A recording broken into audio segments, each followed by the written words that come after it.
안녕하십니까. 맨눈으로 세상의 흐름 읽어드리는 Y타임스 정세 분석의 주부길입니다.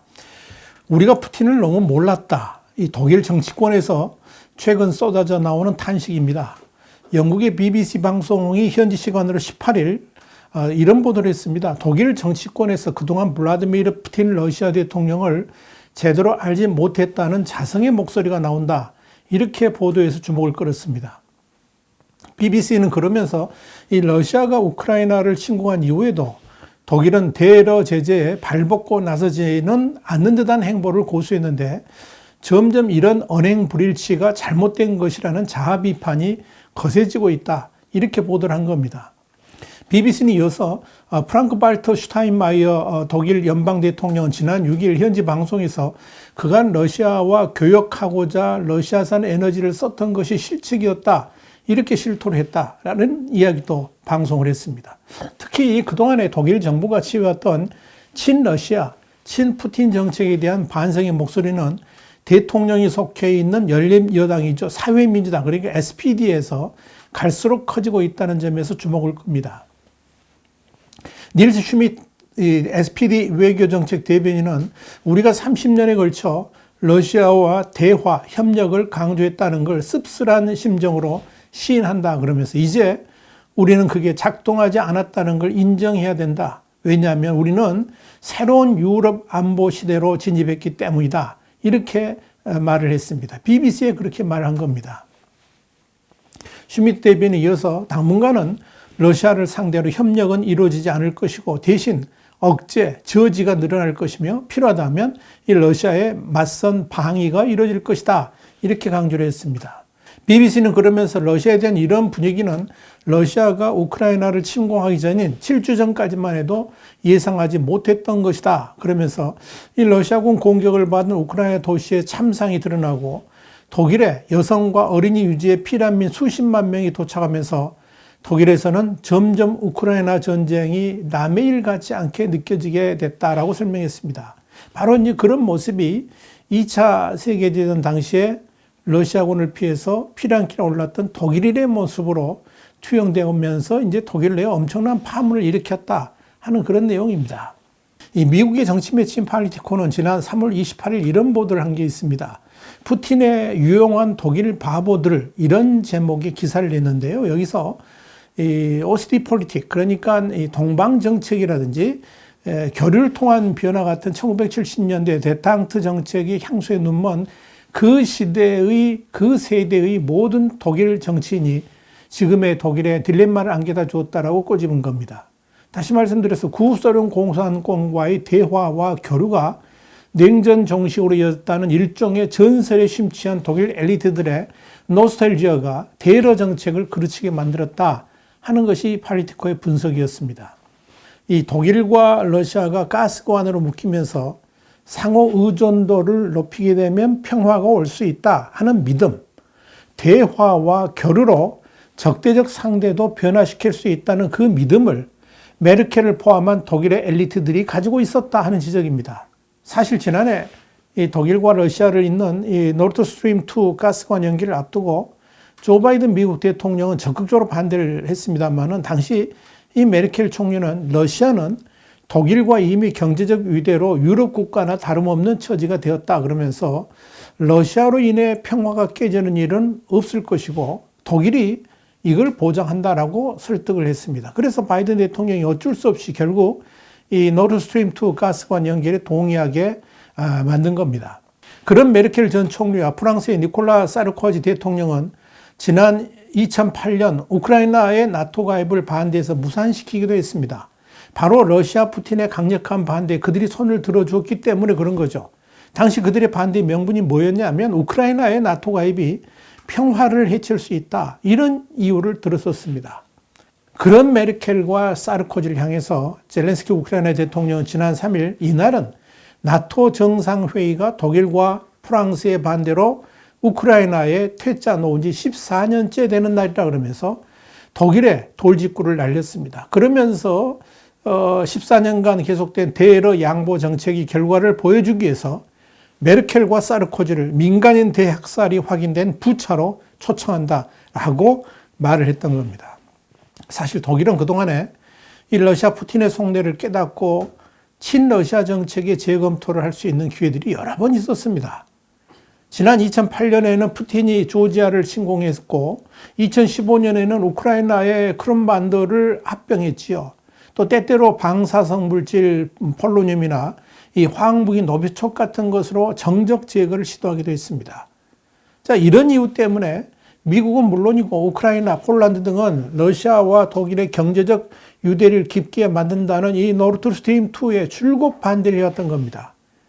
그러나 이미 푸틴에 깊숙하게 빠져버린 독일 당국은 이들의 반대 의견을 거들떠보지도 않았습니다.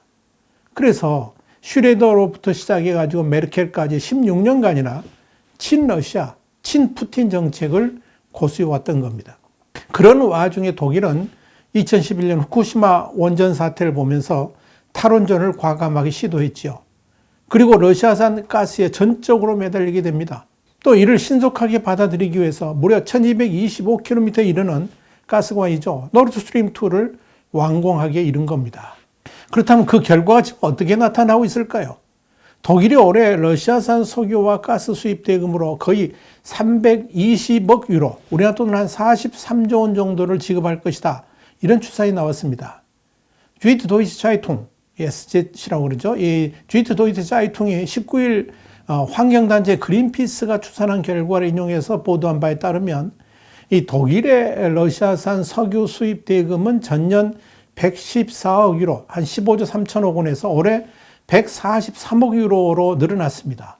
여기에 독일의 러시아산 가스 수입 대금은 전년에 88억 유로에서 올해 176억 유로로 거의 2배가 늘었습니다. 24조 원 정도 됩니다. 자, 이렇게 석유와 가스를 합치게 되면 독일이 러시아의 석유와 가스 수입에 대한 대가로 지급하는 금액이 얼마냐면 320억 유로로 늘어나게 됩니다. 이렇게 독일이 러시아에 지급하는 금액은 가스의 경우에는 세계 1위이고 석유는 세계 2위입니다. 자, 문제는 이 금액이 2020년을 기준했을 때 러시아 국방 예산의 57%에 달한다는 겁니다. 상황이 이렇다 보니까 이 젤렌스키 우크라이나 대통령이 뭐라고 그랬습니까? 지난주에 BBC 인터뷰에서 러시아 에너지 구매 대금이 피 묻은 돈이라고 비난을 했던 겁니다. 마테우시 모라비에츠키 폴란드 총리도 러시아 제재를 강화하는데 독일이 걸림돌이 되어 왔다 그러면서 베를린의 정치인들은 이제 독일 기업 총수나 억만장자들이 아니라 아무 죄도 없는 무고한 여성과 아이들의 목소리를 경청해야 된다라고 강력하게 비판했던 겁니다. 독일이 당장 대안이 없다 그러면서 러시아산 원유와 천연가스의 전면적 금수 조치에 사실상 반대 입장을 취해온 것을 꼬집은 거죠. 모라비에츠키 총리는 우크라이나 사태의 평화적 해결을 명분으로 올 들어 푸틴 대통령과 10차례 이상 통화와 대면 협의를 했던 마크롱 프랑스 대통령에게도 당신이 지금까지 푸틴과 협상에서 이뤄낸 것이 도대체 무엇이냐? 그러면서 히틀러와 스탈린, 폴포트 같은 독재자들과도 협상할 것이냐? 이렇게 쓴소리도 날렸습니다. 상황이 이렇다 보니까 프랑크 발터 이 슈타인마이어 독일 대통령이 푸틴 대통령에 대한 판단과 테러 정책에 오류와 실책이 있었다. 이걸 자인한 겁니다. 슈타인마이어 대통령은 메르켈 독일 총리 집권 당시 외무장관을 지냈고 또 슈레더 독일 총리 집권 당시 총리실에서 거의 15년간 독일 대러 정책을 책임진 바 있습니다. 슈타인마이어 대통령은 현지 시간 5일 ZDF 방송에 출연해가지고 이런 말을 했습니다. 푸틴 대통령 치하에서는 다시 정상적인 상태로 복귀가 불가능할 것이라 그러면서 러시아가 유럽 내에서 미래가 있을지는 현재로서는 말할 수 없다라고 말한 겁니다. 슈타인마이어 대통령 그러면서 지난 20년간 러시아를 유럽 안보 체계 안에 편입시키고 민주주의와 인권을 향한 길에 동행토록 하지 못했다 그러면서 우리는 전쟁을 막는 데 실패했다라고 한탄했습니다. 슈타인마이어 대통령에 이어서 독일이 러시아와 독일을 직접 연결하는 가스관인 이 노르드스트림2의 강행을 고집한 것은 분명한 실책이라 그러면서 결과적으로 수십억 유로에 이르는 사업이 파괴됐을 뿐만 아니라 우리 동유럽 협력 국가의 신용과 믿음을 많이 잃게 했기 때문이다. 이렇게 말을 했습니다. 슈타인마이어 대통령은 지난 4일에도 이 대통령궁에서 진행한 기자들과의 대화에서 나는 푸틴 대통령이 자신의 제국주의적 망상을 위해서 조국의 완전한 경제적, 정치적, 윤리적 몰락을 감수하지 않으리라고 믿었었지만 이건 착각이었다라고 말한 바 있습니다. 독일은 여러분 지금 그야말로 난감합니다. 머리로는 탈러시아에 적극 동조하면서도 현실이 뒤따라주지 않기 때문에 그런 거죠. 이 때문에 서방 언론들로부터 비판의 대상이 되고 있는 겁니다. 뉴욕타임스는 지난 12일 우크라이나 전쟁을 계기로 해서 러시아에 대한 강경책을 예고했던 독일이 실제 행동은 미적거리고 있다 그러면서 그동안 러시아 제재에 서방 동맹의 약한 고리로 평가받았던 독일이 러시아 침공으로 급선회하는 듯 했지만 실제는 그렇지 못하다라고 비판했습니다. 독일 정부 당국이 우크라이나에 무기를 지원하고 러시아산 에너지에 대한 의존을 끝내겠다 이렇게 공언을 했지만 이 러시아군에 의한 대량 학살 의혹 등이 제기되었음에도 독일은 비용이 너무 많이 든다는 이유로 즉각적인 러시아산 원유와 가스 금수 조치를 배제했다 하는 이야기입니다.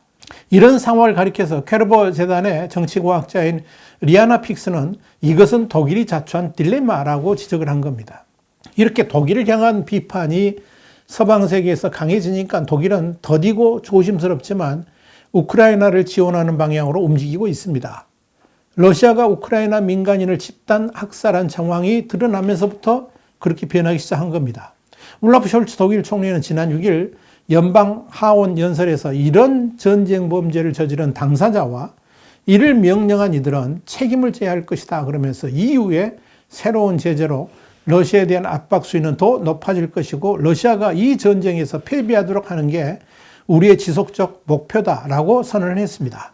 그러면서 숄츠 총리는 독일의 약점인 이 러시아에 대한 석유와 가스 의존에서 벗어날 수 있도록 계속 노력하겠다 이렇게 약속을 한 겁니다.